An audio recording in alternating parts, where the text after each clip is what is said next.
in heaven's name did you hit her for? How many times do I have to tell you I didn't strike her? I never harmed her. She has a broken arm, hasn't she?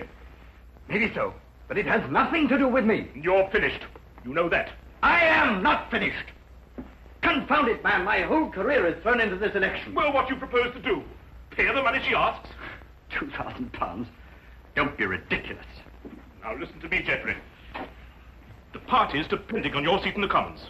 If that woman makes a public statement that you attacked her and broke her arm, you'll be lucky if you get one vote.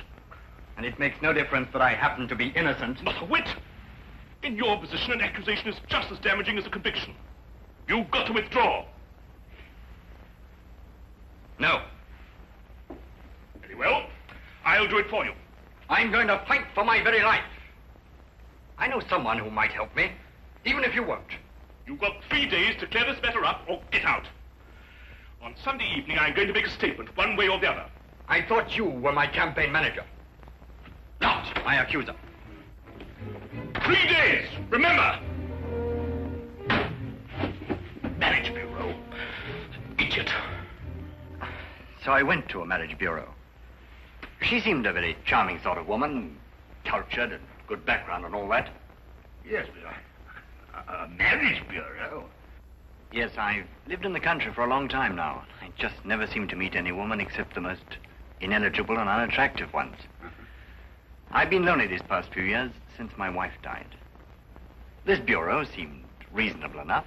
After all, they promised to introduce you to ladies of cultural and intellectual backgrounds similar to your own. But they didn't mention blackmail.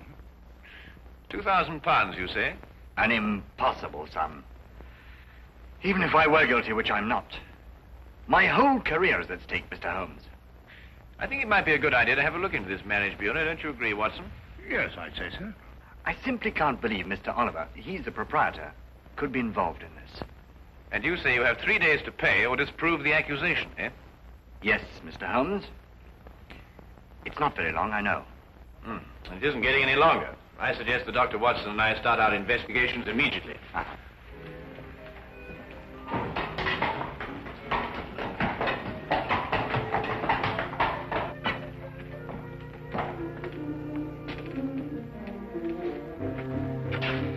Howard. Oh, no, Holmes, there must be another way of doing this business. We're working against time. This is the only way we can get to the core of the case. Now, listen, Holmes. Now, listen. You go on in, and I'll just wait here. You see, but I'll be here if you need me. You're absolutely no use to me at all out here. Come on. Oh, come on. Come on, Watson. Come on.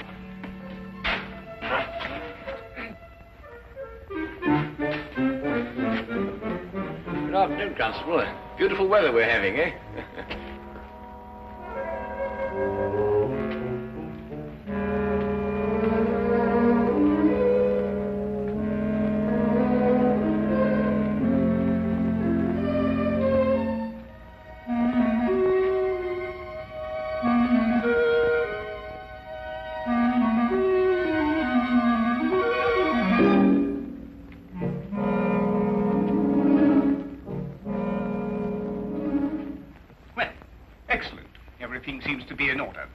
Now, I'm afraid I shall have to put the same questions to you that I put to your friend.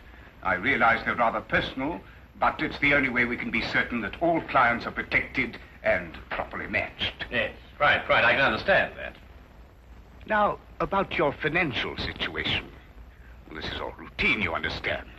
Yes, I suppose it is. My personal income is in the vicinity of £3,000 a year. Well, that seems quite ample. That's quite apart from Aunt Agatha. Aunt Agatha? Yeah. She's worth thousands of pounds. Hundreds of thousands. And you're the heir? Next in line. A favorite, too. Well, I have been since I was... You're very fortunate. A very odd coincidence has occurred today. The very first time it's happened that I can remember. But there are two charming ladies here at this very moment who seem to fit perfectly with both your backgrounds. I think we could have our first introduction immediately. Is anything the matter? No. I was just admiring your Toulouse-Lautrec. My what? Your Lautrec. It's very interesting. The painting. Oh, the painting. Oh, of course. Well, if you'll excuse me for a moment, I'll see if the young ladies are still here. I say, Holmes, what was all that whispering about? My financial position. But that confounded busybody asked me the same questions. I answered them straight out. No, but you gave them real information. They'll never try and blackmail you, old boy. Well, gentlemen, everything's worked out perfectly. The ladies are waiting in the salon where we generally introduce our couples and let them have a get acquainted chat. My secretary is there with them, and she will introduce you. The door at the far end of the hall. Thank you. Well, Watson, come on. What are you waiting for? Go on. Door at the other end. No. Straight on. Mr. Holmes. I'm always interested in the welfare and the situation of my clients, and, Yes? how old is Aunt Agatha? 94.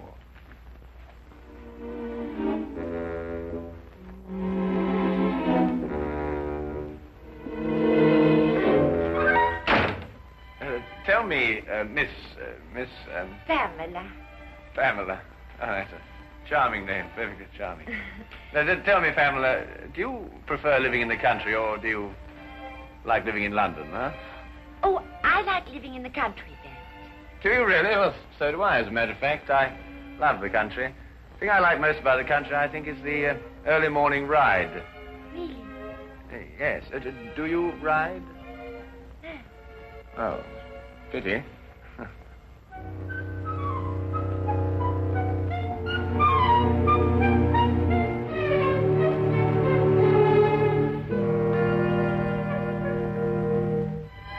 Not really. You've never really been to Paris? Yeah. Oh, you'd adore Paris. My Aunt Agatha always went in September, you know. She said it was quite sinful not to go to Paris at all, without going in the spring. That's very funny. Boy, I'm so sorry. I hope I haven't shocked you. Oh, no, of course not. Oh, good.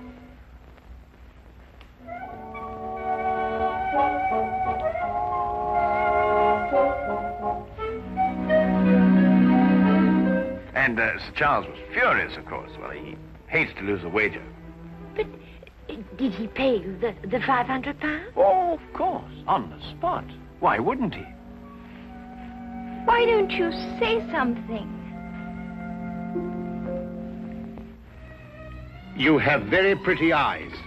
Oh, you're a romantic one.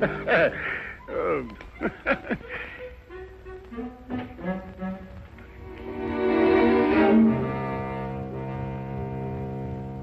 Well, has everyone become acquainted? Oh, we've had ever such a lovely chat, Mr. Oliver. Splendid. It's nearly time for us to close the bureau, so I must ask you to leave in a few moments. But first, in accordance with our policy, I want to encourage all of you to know each other. Might I, for instance, suggest that all of you have tea together tomorrow, and then perhaps go to the theatre. That is, of course, if it suits everyone's convenience. Oh, that would be lovely. Oh, yes, let's. Oh, yes, perfectly delightful. Excellent. Well, I will allow you some minutes to make your preparations, and then I'm afraid we must close the office.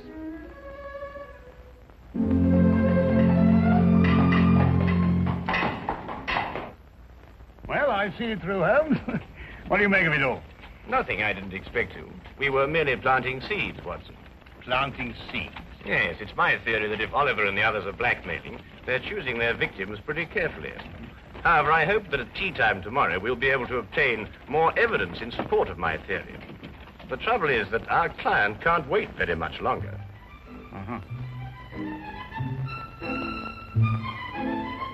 You were telling me me about your musical background, Mr. Holmes. I'm afraid I interrupted you. Well, there isn't very much to tell, really. I've spent a considerable fortune on my musical education. But what instrument was it you said you played? The violin, my dear. The violin. At times, rather brilliantly, I've been told. Oh, dear, do be careful.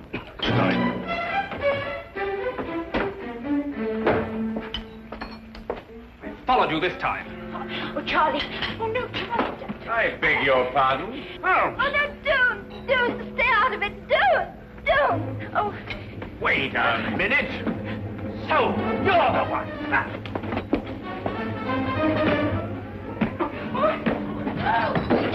Oh, Charlie. What have you done to him? The police. Somebody get the police. He's my husband. This man, this one here. I saw what he did, ma'am. You better not try any more tricks, mister. The police will soon settle you. But this is outrageous. You don't understand. But it's true. They're married. And he was trying to break them up. I know he is type. In here, Constable. There's your man.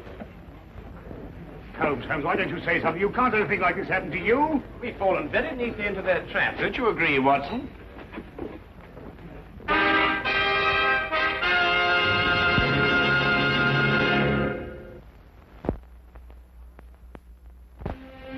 Well, everyone seems quite thoroughly in agreement, except, of course, your friend here. These other witnesses are in full accord, and the testimony of the proprietress of the tea shop supports them. But, Inspector, this is absolutely outrageous. Where's Inspector Lestrade? He'll speak for Mr. Holmes. Inspector Lestrade? I'm sorry, it isn't Inspector Lestrade's case. Well, I think we have everything we need now. We all go.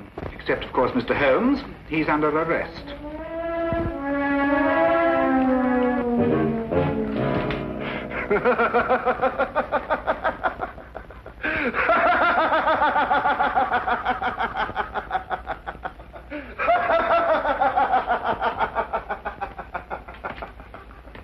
All my life I've waited for something like this. Assault and battery. You should stick to your magnifying glass. Oh, hello, Lestrade. By Jove, I'm glad you're here. Oh, I was just seeing our more dangerous criminals were properly guarded.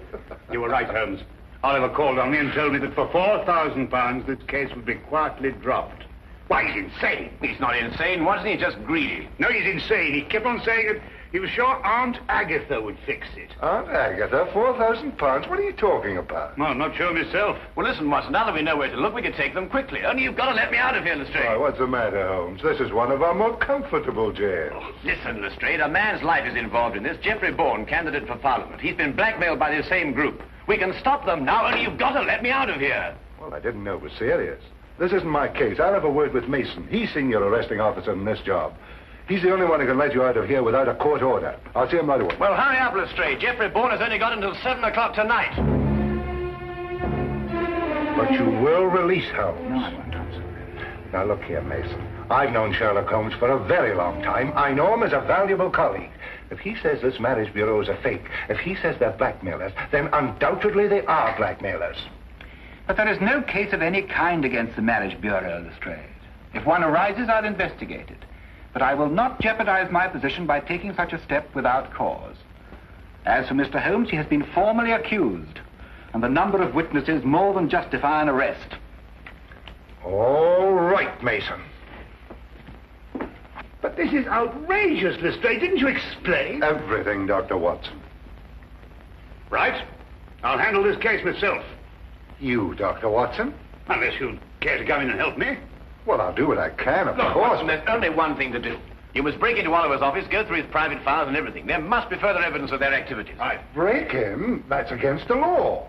Look, maybe I could get a search warrant. Oh, how soon, Lestrade? Oh, it's a pity this is Sunday. Certainly not before Monday. Not with Mason here. Yes, but look, Jeffrey Bourne only has until 7 o'clock. Yes, but breaking and entering, that's a crime. Have you any idea what the penalty is for that? Yes, if I remember correctly... Thank you very much, Holmes. I'd rather not know. Excuse me.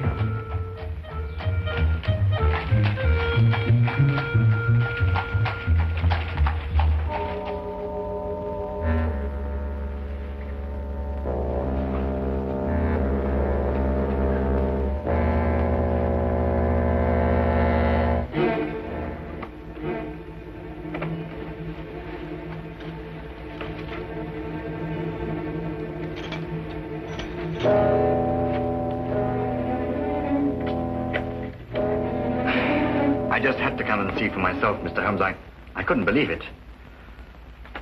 Oh, well, I suppose I'd better tell George to get it over with. Well, don't be hasty, Mr. Bourne. Dr. Watson's working on the case with all his energy at this very moment.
It must be a cylindrical lock with multiple tumblers.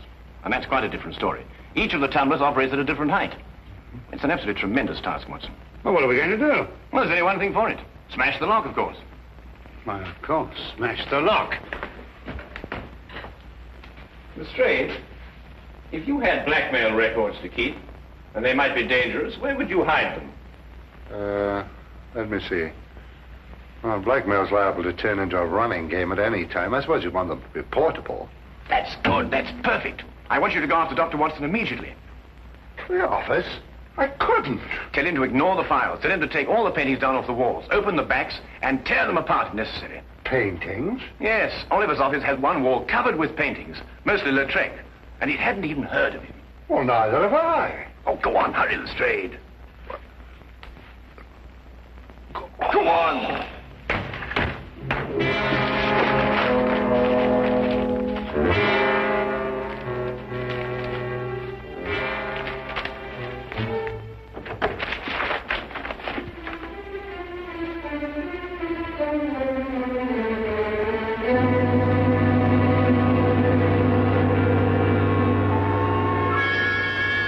Hello, what are you doing here?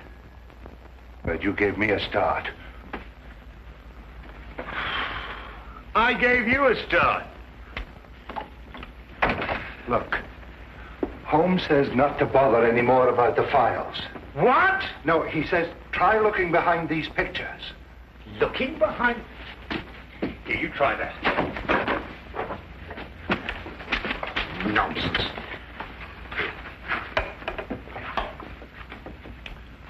Listen.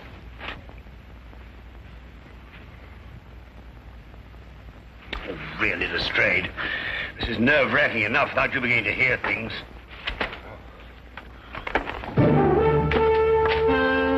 Lestrade! Look.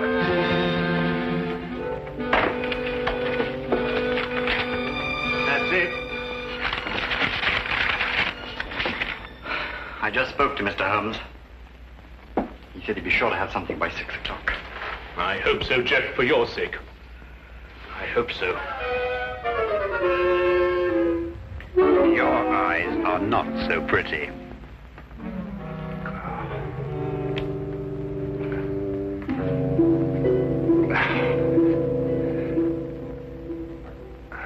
I told you I heard something. Quiet. Who's been in the... Oh, good work. His. Who's he? Scotland Yard. Scotland Yard, eh? What are you doing here? Well, Oliver, you interfere with the national election, for one thing. We've got to clean up those files. We'll take care of them later. Edna. Listen to what I'm telling you and see if you can do it right. Stand right here, and if either of them makes a move, scream. Can you do that? Yes, Mr. Oliver. Good. She's awfully stupid, but she can scream.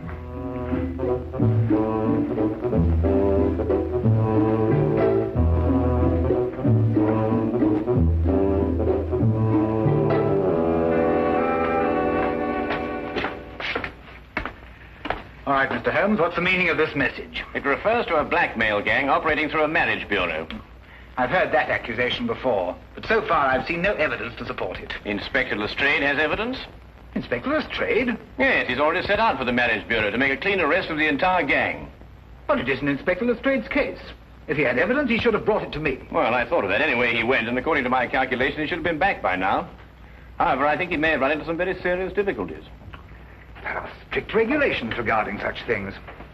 When he gets back here, I'll talk to him. You can do better than that. The day can be yours, you know. What do you mean? Go to the marriage bureau yourself and take charge. After all, it is your case, you know.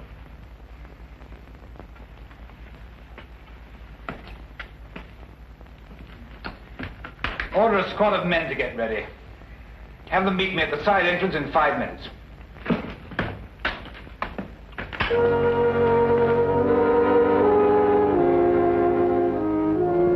Don't you think she's a pretty girl, Lestrade?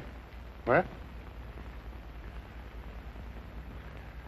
You know, Lestrade, I'm so surprised that any girl who's so lovely and so intelligent could be kicked around by a cad like Oliver. Do you really think I'm pretty? Oh, yes. I from the very first moment I saw you. Yes, I... Oh, wouldn't you like to sit down? You must be tired standing. Yes. Yeah.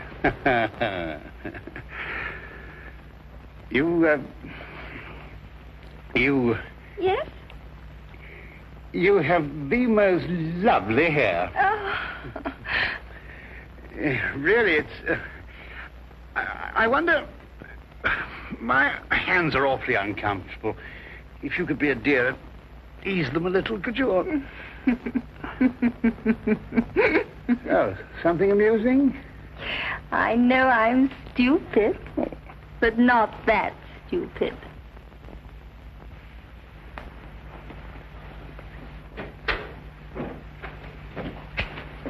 Oh, are you ready to go, Mr. Oliver? Well, Inspector Lestrade? Oh, no, not Mason. Where are you going? Mr. Bourne, before 7. I've got to get there. Go after him and untie his hands. I never saw such a Sunday.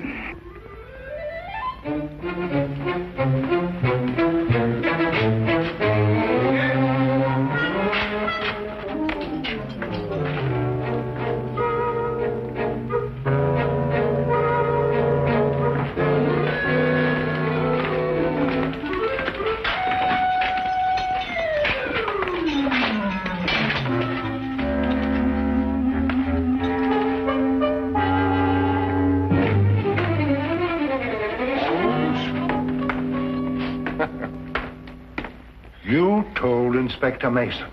I know, Lestrade, but I had to get you out of there somehow. I was better off as I was. Well, I considered that, but despite the injury to your pride, you know, it's best that way. I know nothing of the kind. It was only a matter of a few moments before Dr. Watson and I had the situation completely under control. Well, you must tell me the story. In the meantime, now that the criminals have been arrested, please let me out of here. Oh, I'm terribly sorry. But this is Inspector Mason's case. Huh? I couldn't possibly interfere with another colleague's affair. Oh, no. Oh.